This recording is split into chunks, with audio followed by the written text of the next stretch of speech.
sometimes, I think I've told you, that sometimes sermons pop up and you think, oh, well, the pastor planned it this way. And I don't. A lot of times I'll go through and I try to plan out for the next year. Okay, God, what is it that you want?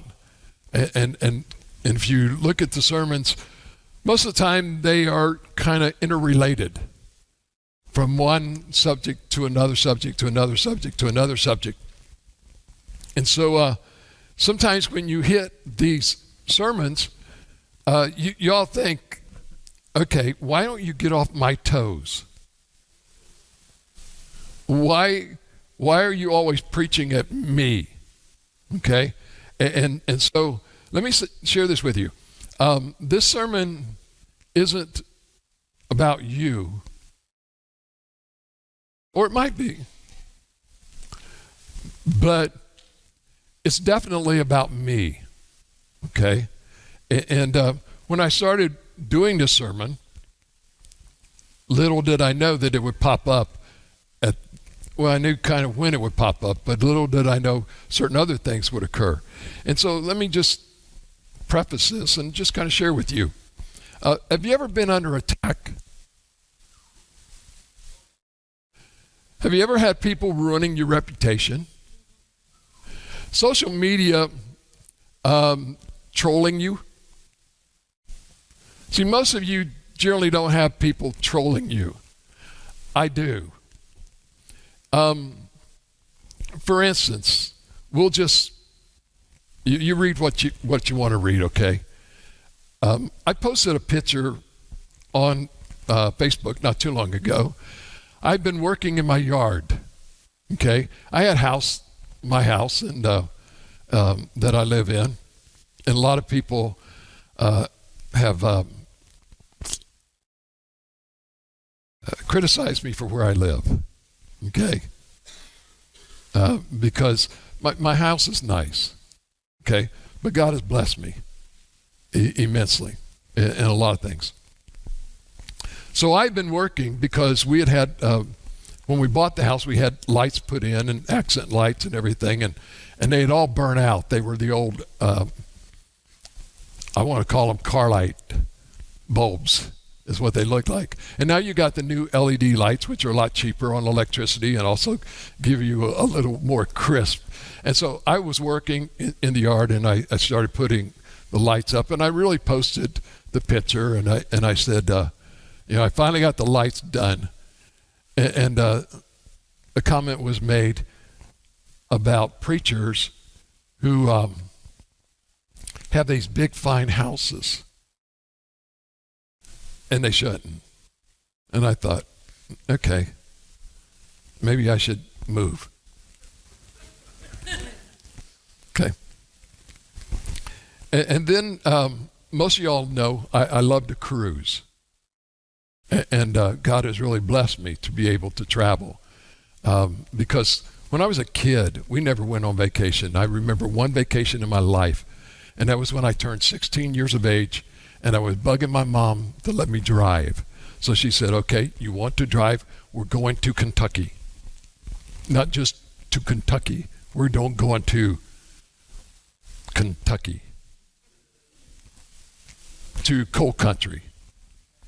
And if you've ever driven in the hills of Kentucky and coal country, the roads on some of the places are wide enough for a coal truck.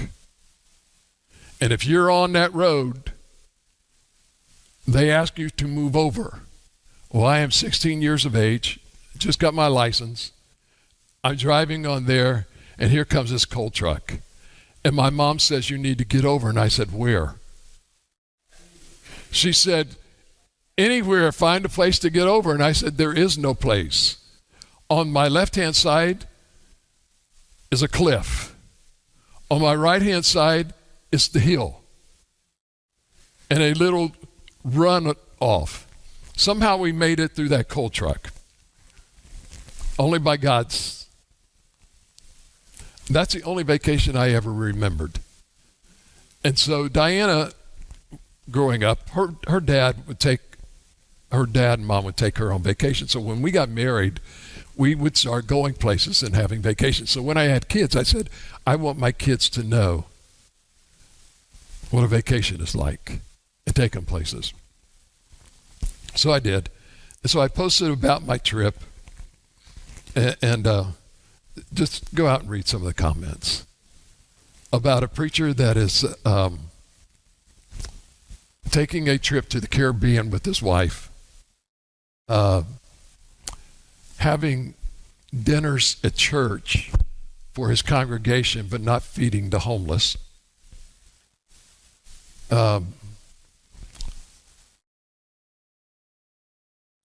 When people are being evicted from their homes, not giving them money. And it's just like one right after another.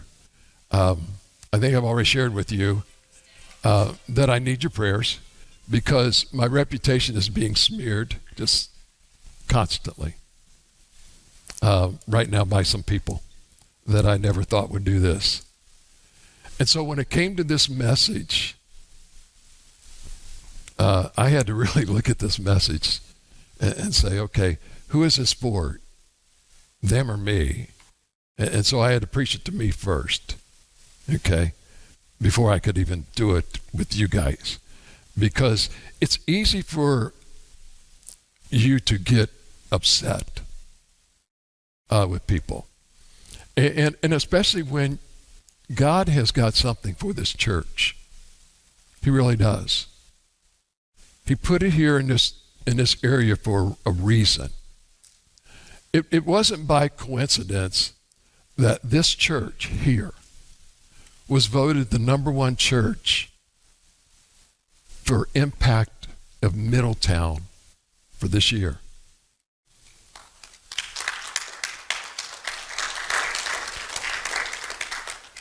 And some people don't like that. Well, Satan doesn't like that. And I've shared with you some of the things that I believe that God has in store. And in January, I'll share the rest, okay, as we kind of lay some foundations as to what God's doing behind the scenes that you guys don't know about yet. And we'll share with you. And Satan doesn't want that to happen. And as you can see, it's not just us. It's congregations all over this city, this nation, are in decline. Why? Because Satan doesn't want us to get the message out to those that are outside. He doesn't want us sharing. There's bigger churches you can go to, and you can get lost in them. And never have to do anything. But in a small church that's active, you're asked to do things to reach people. We've been asked to house homeless for the winter. And it's how are we going to do that? And how are we going to share? Yesterday was Pastor Appreciation Day for the Hispanic church. And they asked Diana and I to come, and Diana wasn't feeling well, and so I came. And you wouldn't believe how appreciative they are that you all have allowed them to just meet here. They have already baptized 2 people. One was a 67-year-old lady. The second one was a guy by the name of Pepe that I met. Pepe shared his story with me yesterday. He came to here from Mexico when he was 17. He has 3 other brothers, a mom and a dad, and 1 sister. He came here from Mexico because he wanted to get away from where he was at in Mexico at the age of 17 by himself to find a job so he could send money back to Mexico for his mom and dad so that they could one day come here. That was 20-some years ago.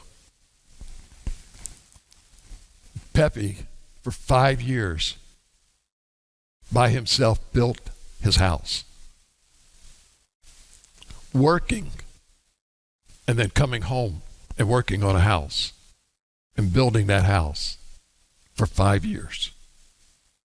Well, none of his brothers or sisters have come here, and his mom and dad are still in Mexico. He says, but I need to share with you. He said, when I was in Mexico, there are 3 basic churches, okay? One is the Catholic Church. A lot of Hispanic are Catholic, okay?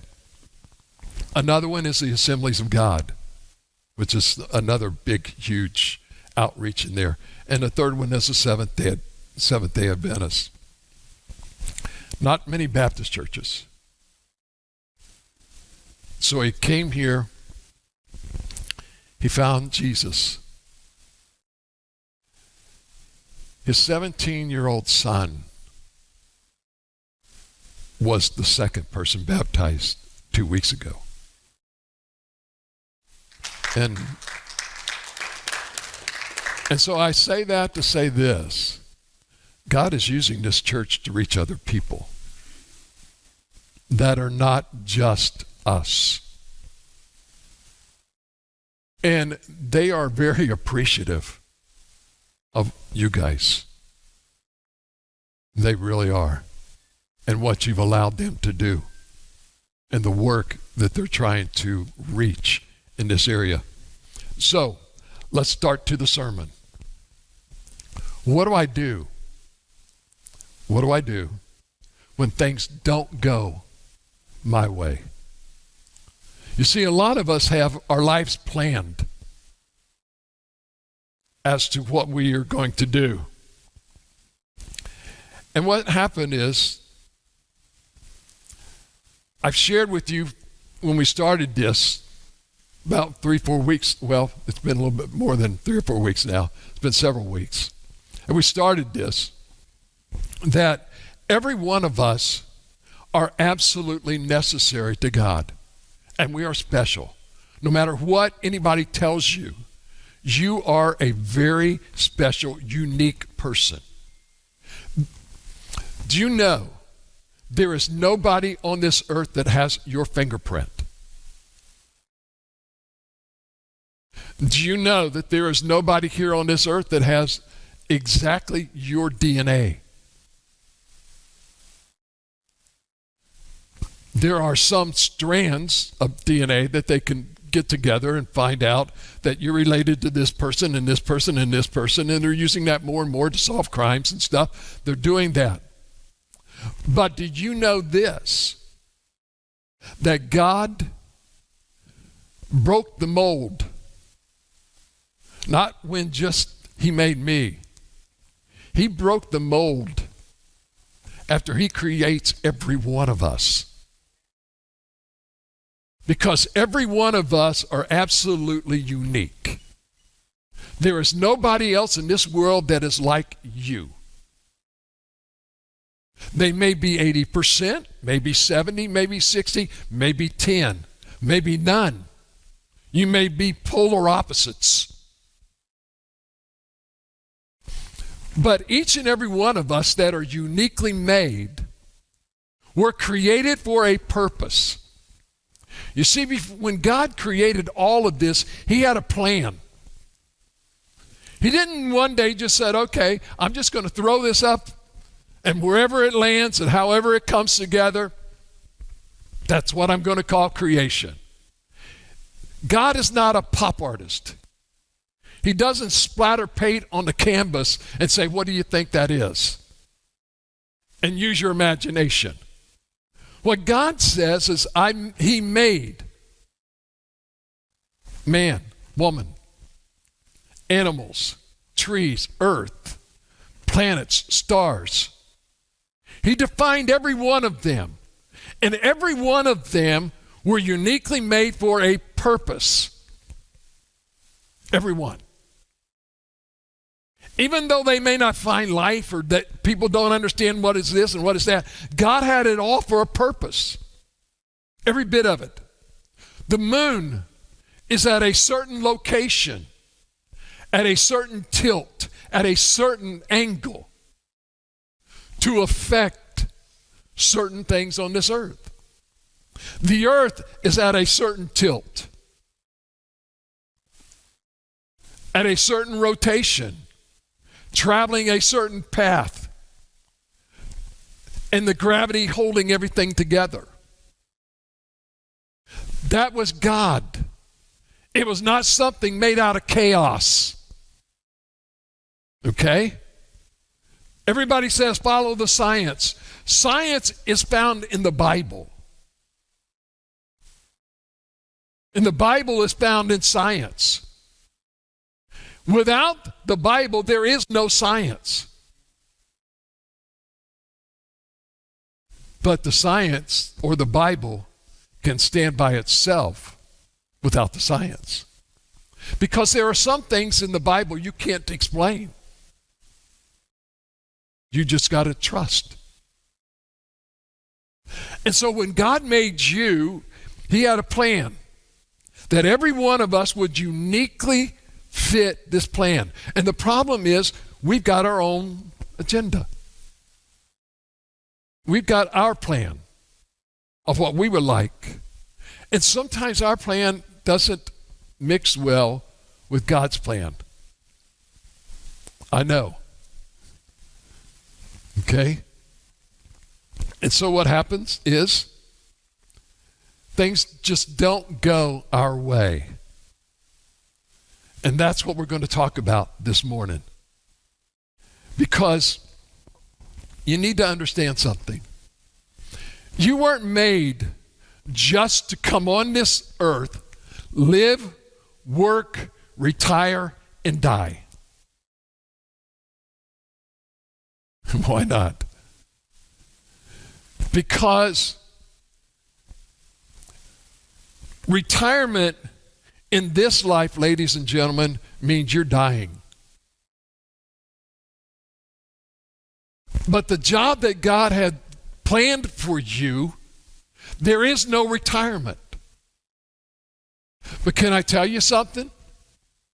That the job that you do for God in His plan, when you're retirement, nobody can take away your benefits. Because those are promised by God. And it's not consistent, or it doesn't depend on how well the world does. It's only dependent upon how well you do your job or your mission. That's your benefits. And sometimes we forget about those things. Now, I told you all along that there's 3 ways that you learn about something. You learn by explanation. That's school. Your teacher explains to you what are nouns, verbs, adjectives, pronouns, an adjective phrase or an adverb phrase, or a verb. A verb is something of action. A pronoun is kind of like a group of nouns or whatever. And all of these things, I didn't like English anyway. Okay? So those are just my explanation of some made-up words that everybody's put together. But you learn by example. You learn by experience. And there are times that in that experience, you're going to make mistakes. I only know of one individual that ever walked on the face of this earth that was absolutely perfect. And you and I are not him. Okay? You and I are not Jesus. He is. And He's the only one that's perfect. And you want to know why? The seed that created him had no sin, because the seed that created him was God. Not a man.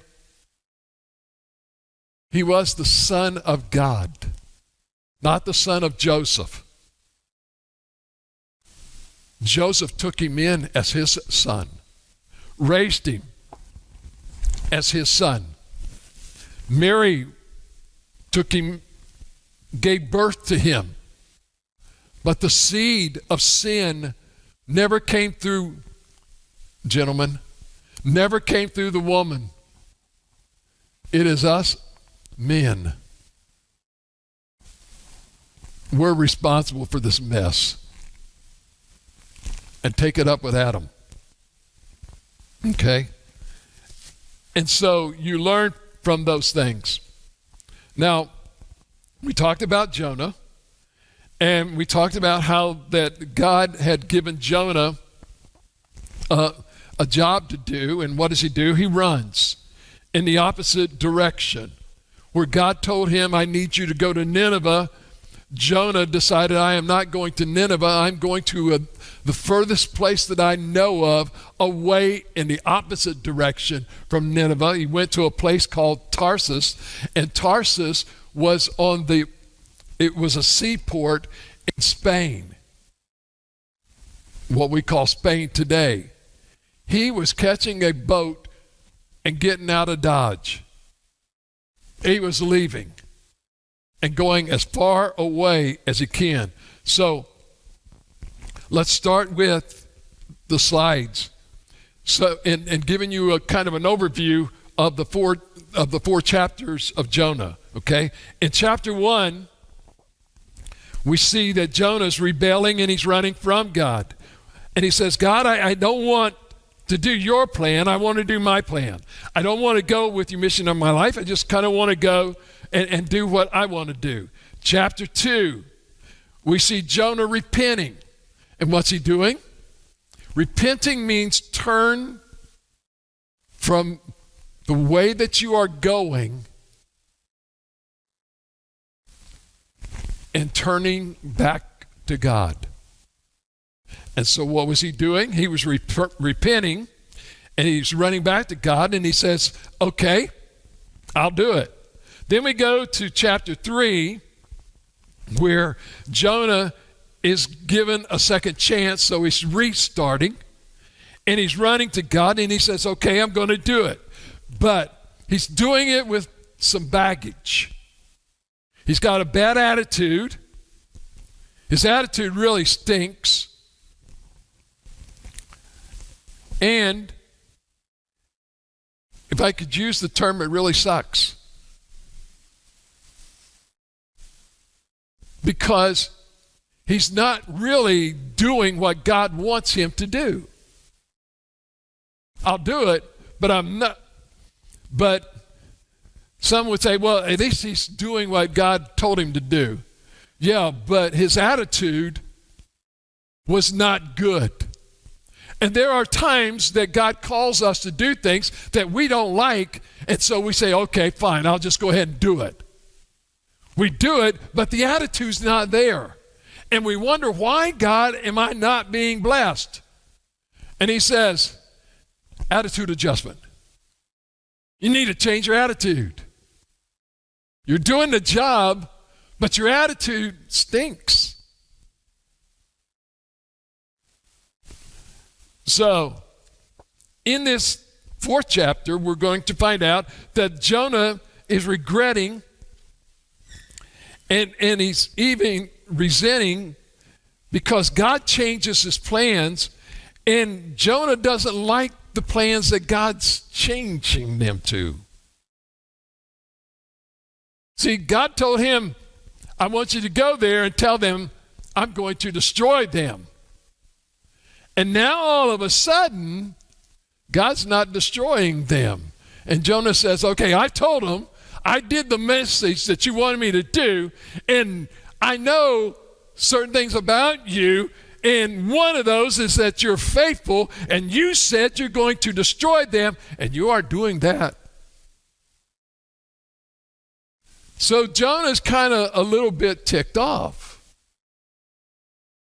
And he's ticked off at God. Okay?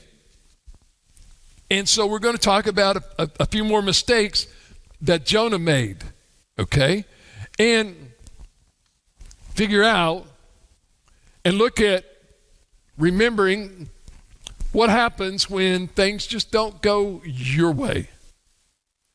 Unfortunately, ladies and gentlemen, you are not the singers of Frank Sinatra's song, I Did It My Way, or the gentleman that made it more famous than Frank Sinatra and Elvis Presley. You're neither. And you look and see some of the things that are gone. We are more aware, I believe, right now than probably any other time in history that I know of that the world is broken. You look at our economy. It isn't just America that's suffering. It is the world that is suffering. Elon Musk, who has SpaceX and Tesla, the richest man in the world, even he cannot get parts for his cars. And so guess what? He's losing money this year because he's got a lot of orders that he cannot fill. If you read the news, a little ways down the road on 75 in Georgetown, Kentucky, Chevrolet has their car plant. They build Corvettes. And a lot of people are buying the Corvettes. But guess what? They can't get them. They can't. There's certain parts that they need that they can't get. And so therefore, they can't do it. Remember not too long ago, there were mothers whose babies could not take breast milk, so they had baby formula. And guess what happened? They couldn't get formula. I'm sure if you go into any, because I've done this, you go into any supermarket today, there are certain products you can't find on the shelves. There are some products that have going away. Even in Walmart, they're having trouble getting items. Why? Because most everything is made in China. You look at all of the ports, there are ships that are backed up. We were in Galveston and we were counting the ships that were stuck out in the middle of the ocean because they don't have dock workers to unload the ships. The economy's a mess. The price of gas has gone up, almost doubled. Truckers, the profits on their loads, they're just barely making it. Some can't make it. They have to pay.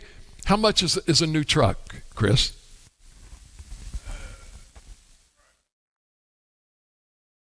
Okay. A new truck, $140,000, probably more now. More than a house in some people's.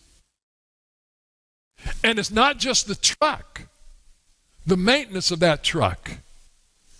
It isn't, I can go to the nearest place and I can get an oil change for $5. I don't think so. How about a set of tires? Well, there's a couple thousand. And you have no idea how long it's going to last. And so you see all of these things that are happening and these things that are going on. Prices of houses.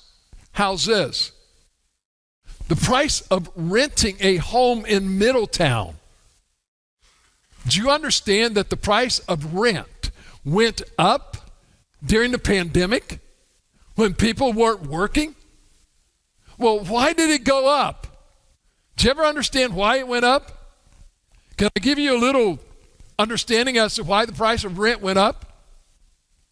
Because number one, they knew that you could not be evicted. And they also knew that the government was going to give you money. So, hey, government's giving you money. I'm going to reach in my pocket, and you're going to give me some of that money. But as soon as that went out, how many evictions were there? As soon as the money got shut off, the eviction notices went. But guess what? The price of the rent never went down. It stayed the same, or probably went up. So it's a mess. The weather, it's broken. I mean, you look at it.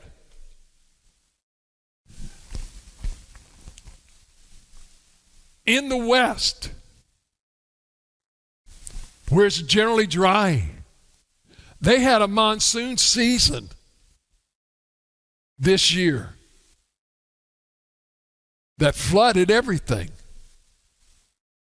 You go to Florida, you see all the destruction and everything. Why? A hurricane comes this way. It only happens every once in a while, but it's a mess. You don't know when. And there are hurricanes and tornadoes and flooding showing up in places that's never had it in a long time. It's going around in all of these things that are there. Relationships are broken. I was sharing with some, if you haven't heard the news, they are the Pediatric Associates of America are now recommending that all children age 12, starting at age 12, be checked for a mental illness. Specifically, depression and anxiety. Why? Because these kids are coming out of this pandemic. They're suffering anxiety, depression. A 15-year-old shot and killed 5 people just the other night. What caused a 15-year-old to do that? It wasn't just him. Numerous repeaters, 13, 14, 15 years of age, that are killing people, robbing people. They're going into stores knowing that there's a milk shortage. And guess what? These teenagers, not anything but teenagers, are going into the stores and just dumping gallons of milk in the stores.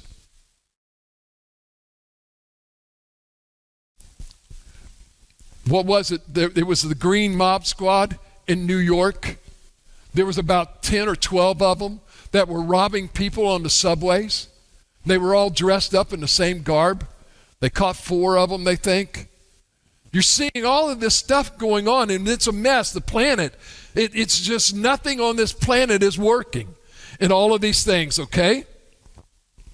And we all had these plans of what was going to happen. And all of a sudden, things changed in the last couple of years. Drastically changed. And now we've got to make different plans that are there. So, let's talk about 5 mistakes that Jonah made. Number 1, and again, I had outlines, and if you didn't pick them up, you can pick them up on your way out. Number 1, Jonah thought that he could ignore his mission, that he could run from God. How'd that work out? Not good at all. Because let me tell you something. You may think that you can run from God, but ladies and gentlemen, when you're running from God, you're going to hit the bottom. And guess who you're running into? It's not Satan. You're running into God. Because when God has a mission for you to do, you cannot run from him without running into him. And when you reach the bottom, you're going to cry out, God, where are you? And he says, I'm right here in front of you. Well, why weren't you with me? If you would have turned around, you would have understood I was right there. That's why David wrote, even though I go to the highest of the heavens, God, you're there. Even when I go to the deepest of hell, God, you're there. I can't get away from you. That's the number one mistake that Jonah made, thinking he could run from God. Number two, Jonah was prejudiced against the people that God created. If you ever look at it, you saw that he did not like those people because they were the adversary of the Jewish people. When I was talking to the Spanish people yesterday, when they gave me an opportunity to speak, I shared with them this, and this is what I truly believe. This is why in this church, we don't like to single out one race of people, because God is a creator of all races. And it doesn't matter the color of your skin. You are loved by God, created by God to do a mission. And we work together. It doesn't matter if you can't speak English or you can't speak Spanish. It doesn't matter if you speak Swahili or anything else. We're all created for a purpose and a mission. And to say, like when I grew up in church, if an African American walked into our church, the deacons would meet them before they could even get 3 rows up there and tell them, I think you're in the wrong church. You're looking for the church down the road. And as I grew older and realizing, hold on a minute, this isn't right. I'm going to school with people who don't look like me, who don't act like me, and eat different kinds of food than I do. But they're some of the nicest people I've ever met. And it's like, what's wrong with you all? Well, they took my job. Well, you took somebody else's job. So should we hate you? No. So he was prejudiced. Number 3, Jonah cared more about his politics than salvation. God told you, I want you to go to Nineveh.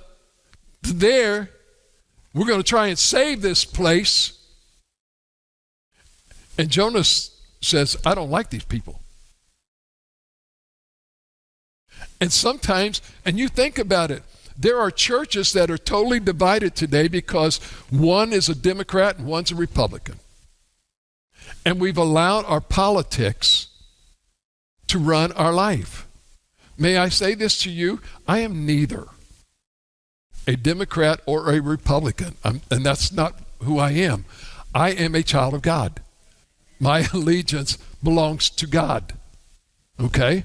And if there's a Republican running and I don't like his attitude or his politics because of certain things, for instance, abortion. If there was a Republican that said he was for abortion, I wouldn't vote for him. If it's a Democrat that was doing that, I wouldn't vote for it. If it was an independent, a libertarian, conservative, whatever, I wouldn't vote for him. Why? Because I don't agree with their beliefs. And I'm not just voting for an initial. I want to vote for someone that's kind of close to my beliefs, and somebody that I think is going to rein some of this stuff in, because most of them are going to spend your money, and some of it's on worthless stuff. Okay, so number 4, Jonah was only interested in his nation, not the whole world. He was only concerned about where he was at. Okay? And number 5, Jonah reluctantly fulfilled his mission, but he did it with a bad attitude. His message was, 40 days, God's going to destroy this place. But his message was, you guys are going to die. Bye. was not showing any love whatsoever. He was showing an attitude of non-gratitude of what he was going to do. And listen, this is where in chapter 4 we come to, and Jonah's going to make two more mistakes, and both of them involve resentment. Because Jonah doesn't get his way, he's resentful.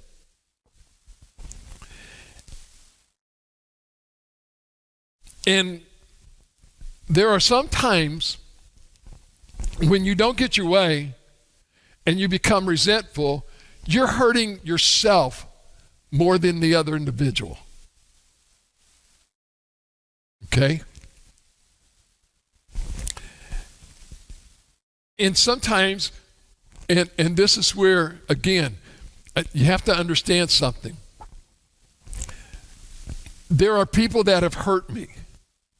Okay? And I don't like that they've hurt me. But at the same time, I give it to God and say, I forgive them. Now, if they don't want to do anything about it, that's theirs.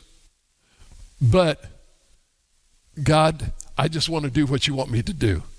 And I'm going to go on. And you handle whatever you need to handle. Because let me say this to you. One of the things that you need to realize, and sometimes I need to be reminded of it, and that is this. Anytime that somebody hurt you really bad, and they won't say that they're sorry, and you're holding that in, you're not hurting them, because they could care less. Because if they cared that they hurt you, they would come and apologize to you. And if they don't, all you've got to do is just forgive them and move on. And move on. Because by holding that in, you're hurting yourself. You're not hurting them. And sometimes we need to be reminded of those things. So, if you've got somebody that hurt you 10, 15, 20 years ago, and you're holding it against them, let it go. Just let it go and move on. Because God's got other things for you to do. Now, the two mistakes that Jonah made in here is as they get bigger and bigger. So, number one, it was he resented God's plan because it didn't fit his plan. I don't like what you want me to do, God, because that's not my plan. And when you look at the verses, the first one that I got to go up there is in Jonah chapter 3 and verse number 10, and then the first couple verses of the next one. And it said, when God saw that the people of Nineveh had put a stop to their evil ways, he said he had mercy on them, and he canceled the destruction that he had threatened. Do you understand that? Jonah is ticked off. He's upset with God. You told me to go tell them that you're going to destroy them. And I'm sitting here waiting with glee. I am absolutely ecstatic that you are going to destroy this place called Nineveh. And I'm waiting, God. I'm waiting for you to get even with those people that have hurt me. And God, I don't see you doing that. As a matter of fact, I see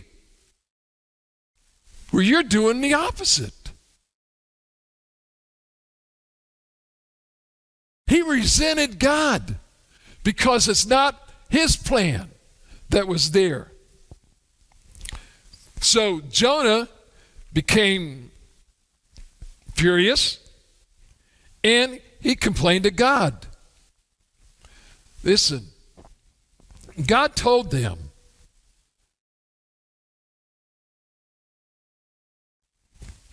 that there's certain things that you need to understand.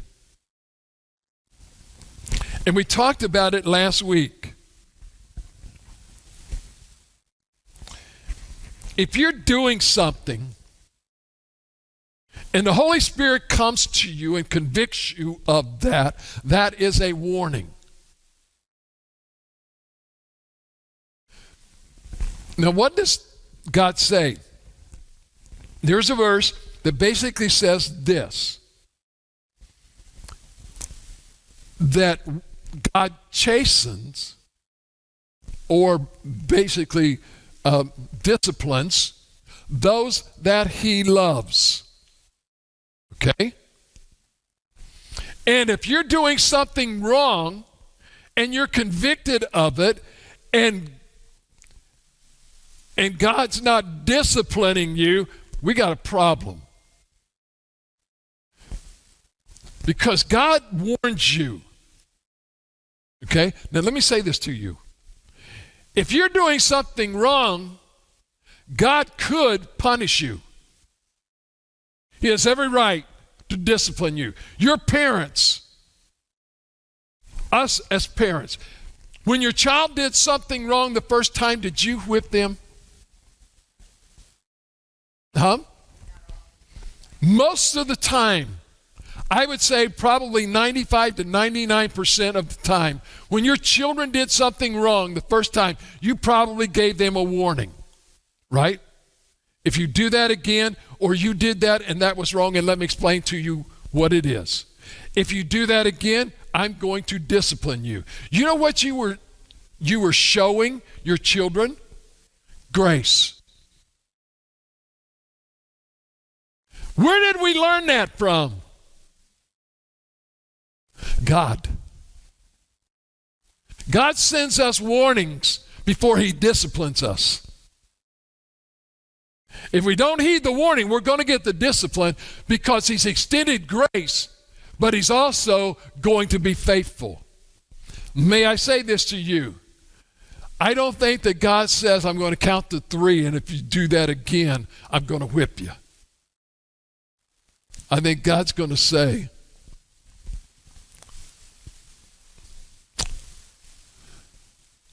warning, do it again, you're disciplined, and I'm not going to count to 3.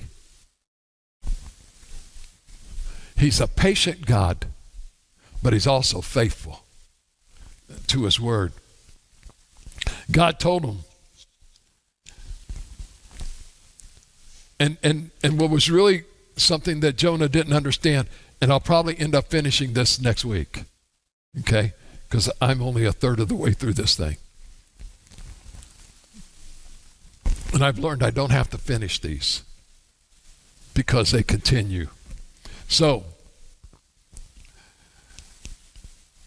how do I know when I'm resentful to God or resentful with God? And may I say, there are 5 emotions that you will experience. Okay? Again. So, number 1 is frustration. Okay? Frustration in your life is a sign that you are resenting God. Why? The Bible said this change of plans upset Jonah. He's frustrated with God. Okay? He got very upset. He got ticked off at God, if I could use that term. And he did.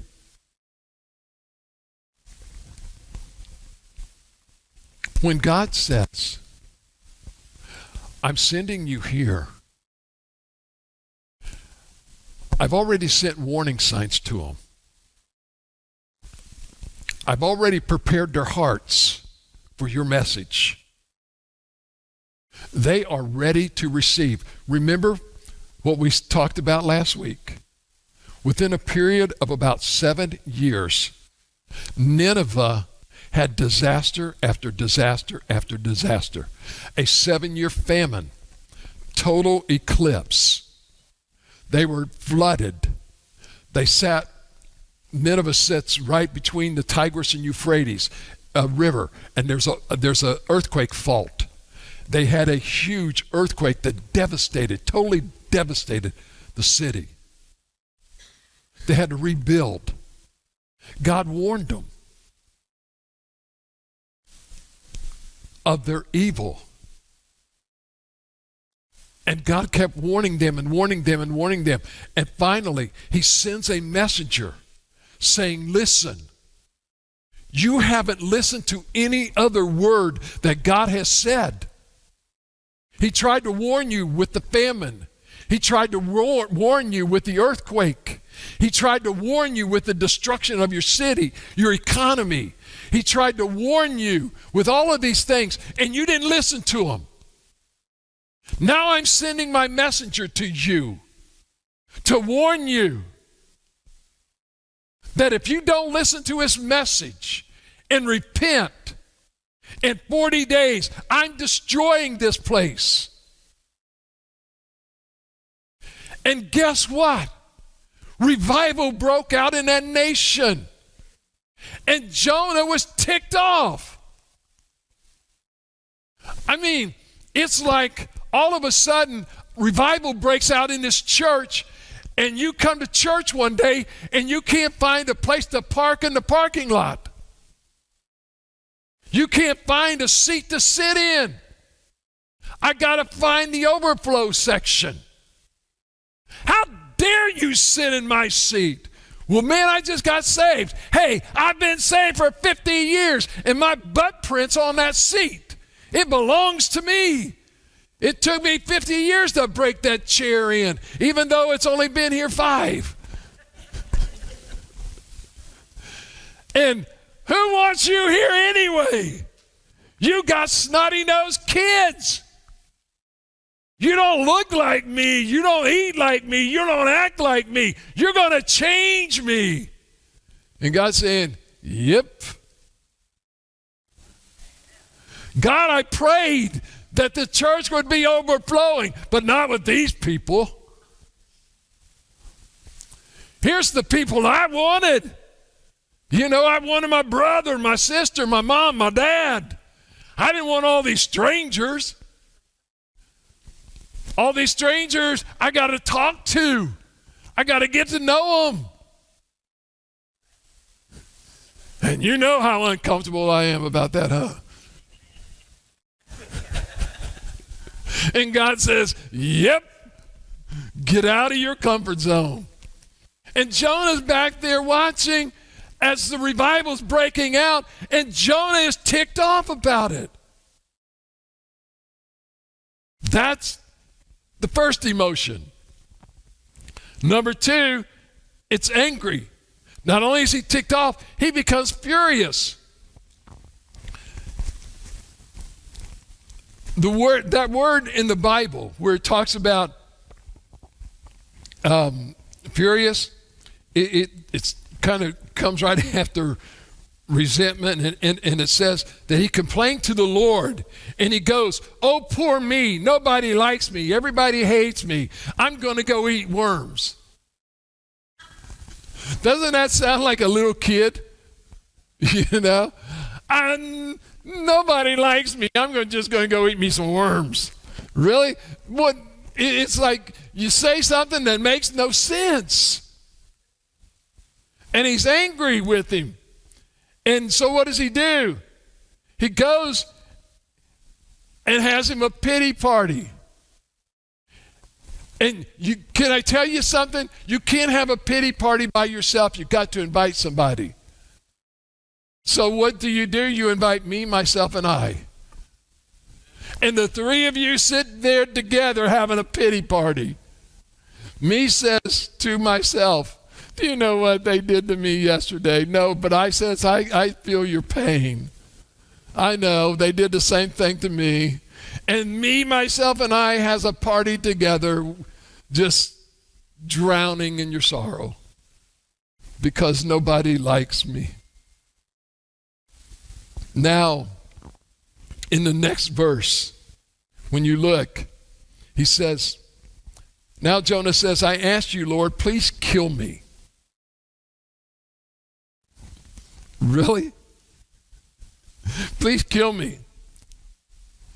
For it's better for me to die than to live. God, just kill me. I'd rather be dead than alive. He's sinking. He's sinking in this pity party. And do you know why I'm telling you this? Look at what this happens. There's a progression starting here. You're mad at God. You've gone from resentment to anger. Now, number 3, you've gone to self-pity. And here's where these 3 lead you to. Depression and suicide.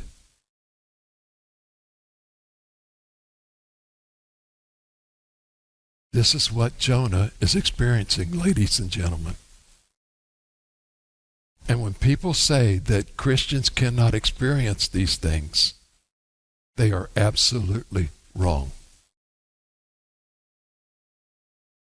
Because yes, they can. Jonah is going through it. Look at what he said. It's better for me to die than to live. He is sinking very low in depression. What's the sense of me living? And then what happens? He gets into a severe depression to the point where he's getting suicidal. Lord, just kill me. I don't want to live. My plans didn't work out, so I don't want to live. Just take my life. You see these stories, and no, I'll stop here.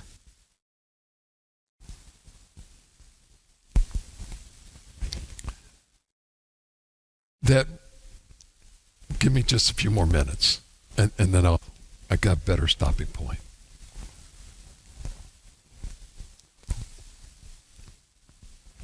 When hate starts filling your heart, it starts flooding your body with emotions. And these emotions just keep running and running and running. And what happens is as you're going from this point to this point to this point, it starts this progression that if you don't stop, you're going to a place that you don't want to go to. And if you can understand what the warning signs are, and these are the warning signs that God is showing us, that here's what happened in Jonah's life. And he's giving us this illustration to let us know that if you don't check these at a certain spot, here's going to be the score. And it's going to get worse and worse and worse against you. And this is what happens when things don't go our way to coming to this point. Because, again, if you don't let it go. There was a guy, a very famous preacher, that I found this story, and I won't give you the names. But he said, I remember many years ago when my wife and I first got married. He said the first year, about 6 months into our marriage, we were not getting along in our marriage and we were fighting like crazy. We were like brand new newlyweds.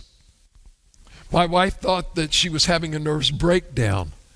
I ended up in the hospital. I was in the hospital, and I remember a psychiatrist came in, and he said, this is like 45 years ago.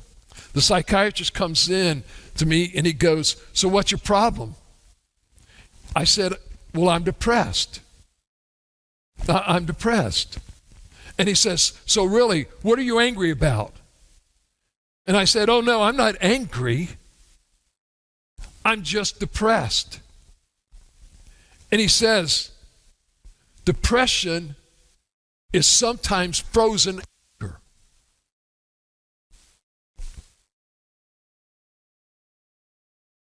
And he says, when you swallow your emotions, your stomach keeps score.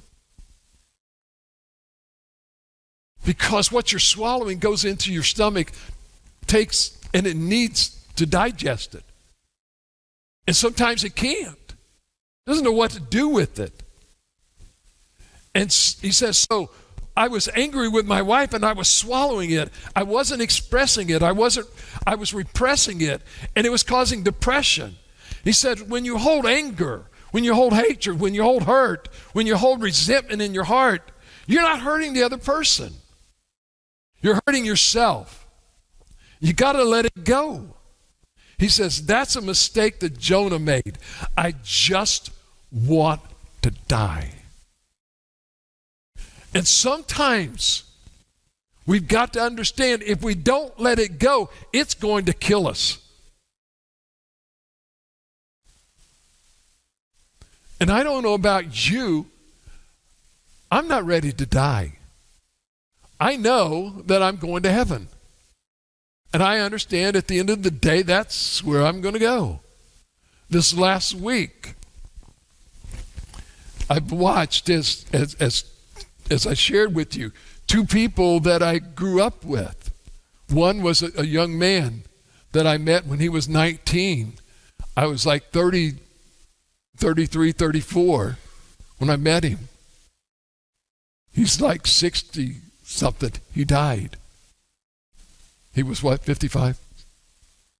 Okay. And he died. A girl that was my brother-in-law's sister, or my sister's sister-in-law, whichever way you want to go. She was sick but wouldn't tell anybody how sick she was. And so she goes to the doctor. And what they found out was that all of the pain that she was feeling inside, that she didn't tell anybody about, was nothing but infection on the whole inside of her body. And it was so far along they couldn't do anything about it.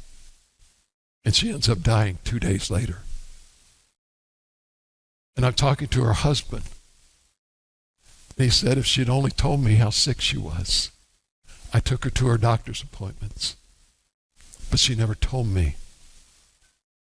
She never told me. You see, ladies and gentlemen, God gives us warning signs to let us know that we need to let go of something, or else it's going to kill us. And the question is he finished with you yet? But he's going to quit warning us at some point.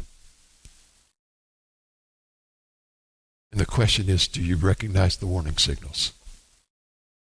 Because if you don't, it's going to go. So we got through verse 1. We've laid the foundation for next week. And we're going to help you to understand, how do I not do this? How do I learn to let it go? You see, because I've had to do the same thing. I think I was talking with someone this week, and I shared with them, I said, you know what? It's hard to do God's work when it seems like the whole world is crumbling down in on you. That you walk over here to this person and they say, well, guess what I heard about you this week? Or somebody says, well, I seen this on Facebook about you, or I seen this on, I'm thinking, no, they won't use my name, but they use enough details that people can figure out who they're talking about. And I'm thinking, if you don't like me that much, why don't you just put my name there so at least everybody knows who it is you don't like? You know, because I don't like riddles. But here's what I do know. God, I have definitely ticked off Satan. And you know what? I am absolutely ecstatic. Everybody says, I can't understand why you're so happy. I'm so happy because I have made Satan mad. And you know what? The only reason that Satan gets mad at me, or mad at you, is because you're doing God's work.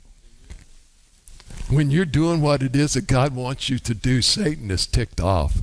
And so you know what? Tick, tick, tick, tick. I'll add another tick and another tick. And I'll keep adding ticks.